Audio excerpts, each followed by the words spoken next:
मल्टीप्लेक्सच्या करमणूक शुल्कात 10 ते 20% वाढ होणार आहे। त्यामुळे सिनेमा रसिकांना तिकिटांसाठी आता जास्त पैसे मोजावे लागणार आहेत। त्यावर एक नजर टाकूया। मल्टीप्लेक्सच्या करमणूक शुल्कात 10 ते 20% वाढ करण्याचा निर्णय मंत्रिमंडळात घेण्यात आला आहे। यामुळे तिकिटाचे दर वाढणार आहेत।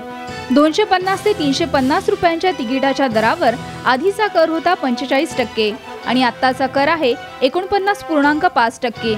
या करात एकूण 10% वाढ झाली आहे। तर 350 ते 500 रुपयांच्या तिकिटाच्या दरावर आधीचा कर होता 45%, आताचा कर आहे 51.75%। यामध्ये एकूण 15% वाढ झाली आहे। तर 500 रुपयापेक्षा जास्त तिकिटाच्या दरावर आधीचा कर होता 45% आणि आताचा कर आहे 54%। यात 20% वाढ झाली आहे। यामुळे प्रेक्षकांच्या खिशाला थोडीशी कात्री बसणार आहे।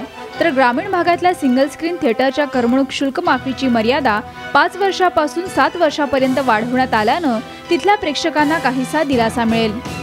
ब्युरो रिपोर्ट, साम टीव्ही।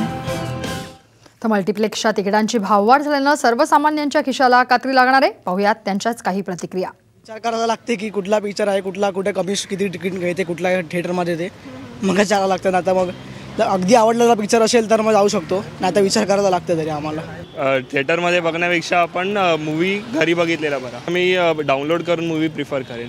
जी, हम लोग स्टूडेंट्स हैं तो हम पे थोड़ा इफेक्ट तो होगा, बिकॉज एक बजट के हिसाब से महीने के हम चलते हैं, सो प्रॉब्ली देन मूवीज थोड़ा देखना कम कर लेंगे आई गेस। हाँ, कितना भी प्राइस रहेगा, मूवी अच्छी लगनी या रिव्यूज़ अच्छा रहेगा तो जाएंगे हम।